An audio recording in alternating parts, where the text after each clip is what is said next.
Hi, guys. Welcome back to Rolling Conversations with Francisco Lima. I'm Natasha Dillon, and this is... Francisco Lima. Hi, guys. I'm happy to bring another nice subject for this episode. And I want to pass the word for Natasha again. Okay, so today we're going to get into negative thoughts and how they affect our training, how they affect our competition mindset, and how they affect us as individuals. Yeah, so if you guys saw the first episode, Natasha was talking about what is going on with her before competition.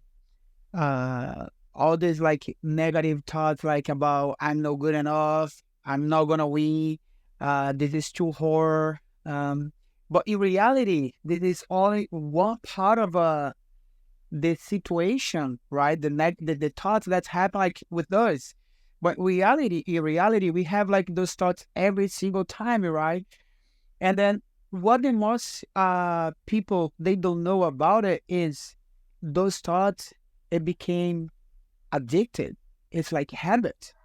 So I read an article a couple months ago that it says the human being has between 12,000 to 70,000 thoughts every day. And then those thoughts, usually 90% of them, they are repetitive. So think about it as a regular person or athlete or a regular trainer. If you have 90% of your thoughts negatives, repetitive, every single time, what's your life is looking like?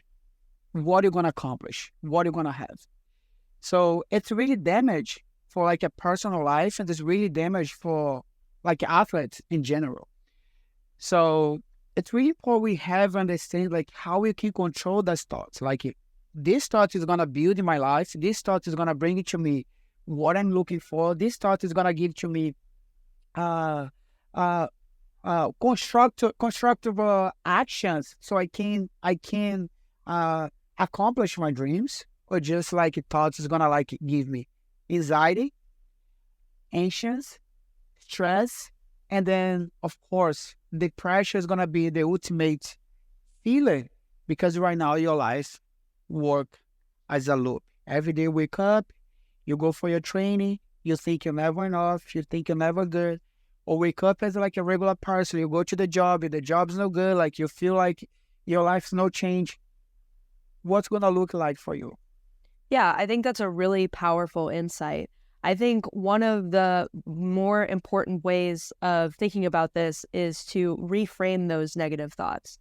And the first step with that is to recognize when you're having those negative thoughts and to try to convert them into a more positive mindset. So I know for myself, when I'm in the bullpen, I'm right about to step onto the mat, in my head, I have a lot of negative thoughts. It's been something that I've struggled with ever since I started from my very first competition, even going back into my experience in prior sports.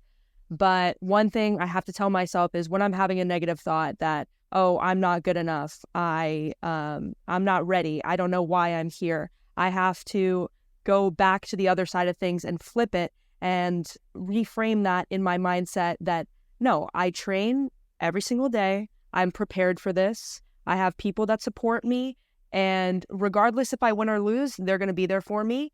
The worst thing that can happen is I have a bad match, I lose. What's going to be the outcome of that?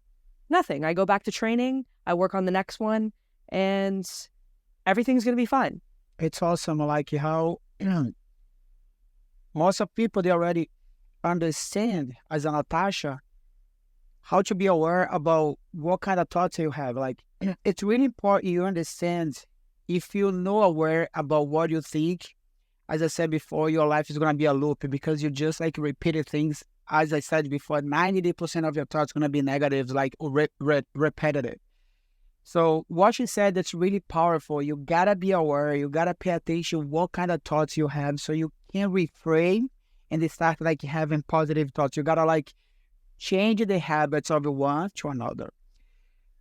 one thing it's really important to understand, all the time when you think about one thing, that's why she thinks I'm not good enough, and they start feeling some things. Like your thoughts is literally connected with your emotions.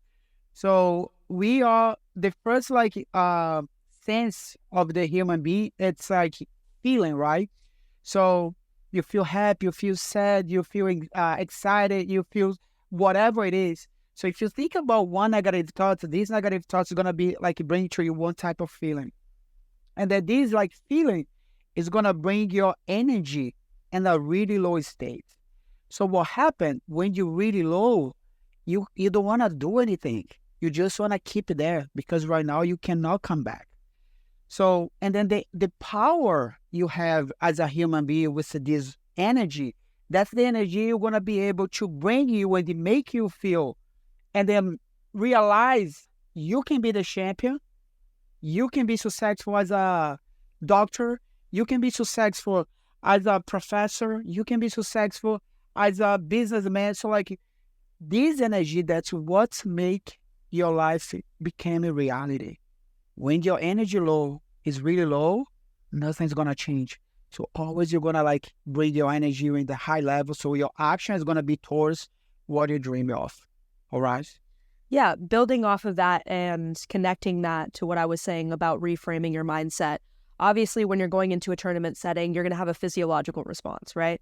You're going to feel nervous. You're going to feel anxious. That's just your body preparing to literally try and fight another person, right? So part of that for me has been reframing my anxiety and the anxious feelings that I'm having into excitement. No, I want to be here. I'm excited to be here. I'm having all of these feelings and emotions because I'm ready to go. And that's been incredibly helpful for me as a competitor to try and reshape the way that I think and feel on the mat. Amazing. So guys, again, Natasha said some things that are really powerful. Always you gotta like, again, the word is aware. You gotta be aware about what you think. So as a professor, right? And then also I talk with my friends, my students about this. Like, if you change the way you think, you're gonna change the results of your life. Like, don't expecting think about the same thing and they have different results. It's not gonna happen that way. She changed the way she thought. She changed the result of the training, the competition. So that conversation, that mindset that we have in mats, we have in class, we have outside of the mats, that's change as well the result of the competition, the fights. Like, you gotta understand, you gotta reframe your mind in a way you gonna be stronger than you're gonna be weak. So it's really powerful what Natasha said right now, because if you don't change the way you think, you're not gonna change the way you're gonna see things. You're not gonna change the results coming through your life. Doesn't matter if you're gonna be a champion. Doesn't matter if you're gonna be um, a speaker. Doesn't matter if you wanna be like a doctor. Doesn't matter if you're gonna be like a movie maker. Whatever you wanna choose in life, you gotta always keep forward, going forward.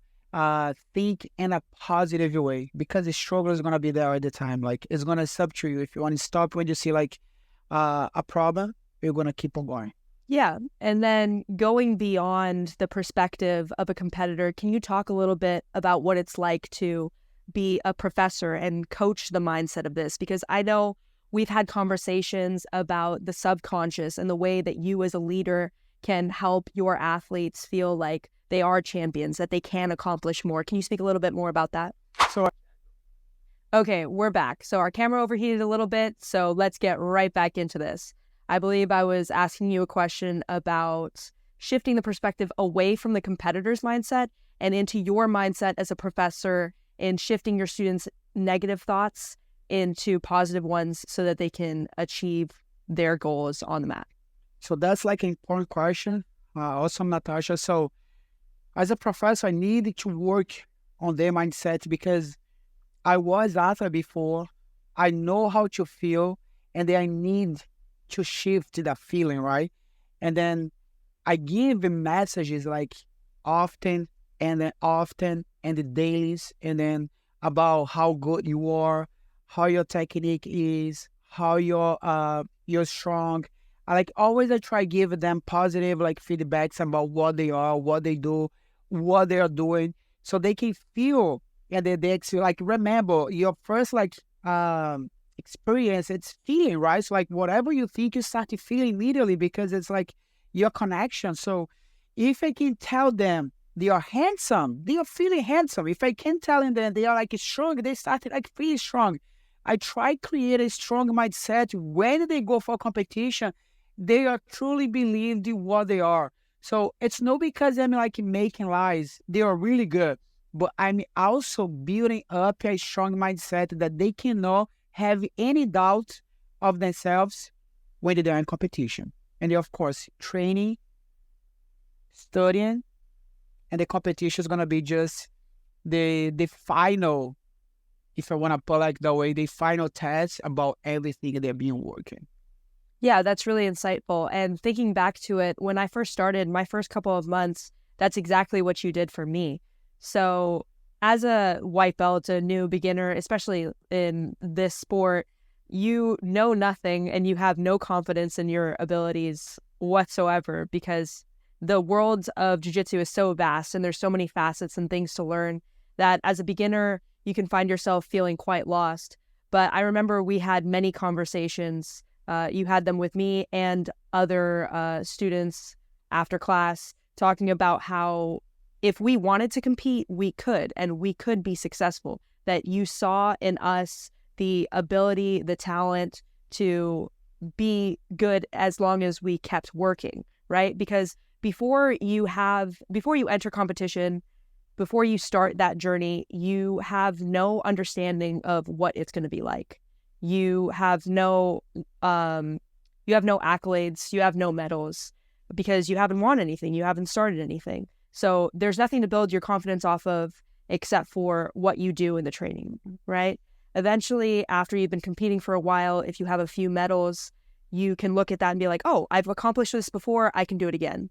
But prior to that, it's more about building your own mindset. And I think you've done an incredible job of helping your students with that. Thank you so much, Natasha. Appreciate that. Uh, as I said before, I know what's look like to be an athlete. And then we just doubt yourself when you know confident about what you know. So if you go for a competition, and actually it's really hard to say that. Like I can tell like most people goes that way. I know a lot of people they don't know anything and they just wanna for a competition to having fun. And then sometimes they win, sometimes not. But like, of course, that's not the way it's gonna works, right? So you cannot like think I'm like a superhero and they start to fly. You're gonna fly. It's not gonna happen, right? So in order to do something else, you gotta be good on this. So and then of course you understand it. So uh, if you wanna go for competition, but you trained, you repeat your technique, you know what you're doing, you don't have the doubters of you, right? You're like, hey, I've been done this before. I know what I'm supposed to do. I want to go there. I want a little performance, what I did at the school.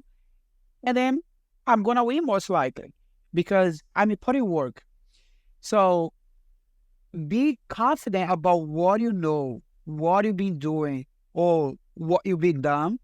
It's going to bring you the confidence about going anywhere you go. However, it's really important to have like a coach, professor that's is gonna bring it to you like this extra, right? Because sometimes you buy alone, it's really hard to have. And then sometimes like when you have this uh guide, right? That is gonna like lead us to the better like version of ourselves. It helps a lot. So I believe I do a really good job as a coach, like in them getting like strong the mind of my students, and then that's what I try to do is like bring it in the best version of my students, like telling them, hey, you did this, you can be the champion. It's totally sub to you. Totally it's up to you. Yeah, it's that outside perspective because I think we as competitors tend to think a lot about ourselves and how our mindset affects the way that we perform, right? So when we get that external feedback from you of, oh, these are the things that you're doing right. This is the way, like, this is the way you should think about things. It really impacts our perspective because a lot of times we can't get out of our own heads. Absolutely. I think it's awesome. I think it's like a mindset coaching guidance. It's like something like all of us should have. And if I should like wrap this conversation, it was literally tell you one thing that's gonna be really powerful for you all. No matter, as I said, like through this podcast, what's your goal? You gotta focus the way you think, right? You gotta focus. Uh, where are you bring your energy, right? Where are you bring your energy? Your thought is gonna like leads you for like a literally low level energy that's your body doesn't feel alive. You don't wanna do anything, or you're gonna bring your energy for like such a high level so you can perform it in a better way, and then you can fully explore your whole potential. So whatever you think, that's what you wanna become. So don't waste your time with the negative thoughts. You gotta bring your fully awareness about positive things, and then the positive thing is gonna bring you amazing results. Absolutely. I think this was a very insightful conversation. Yeah, I hope you guys enjoy. I'm looking forward for the next podcast. Thank you, Natasha, for being here. Thank you guys for watching. And yeah, thank you guys. I had another wonderful time speaking with you about this, and I look forward to more conversations. so, guys, here's the thing. I love those those like type of conversation. If you have any subject, if you have any matter that you gonna share with us, please hit me up, hit Natasha. So send a message, make your comment. So let me know, let us know what you want to speak about it. What your thought about something else? What kind of conversation you would like to hear from us? So we want to talk about a lot of things, but also we want to talk about what you want to list as well. Yeah, we would love your input on any topics that you would like us to discuss. See you next episode. Thank you.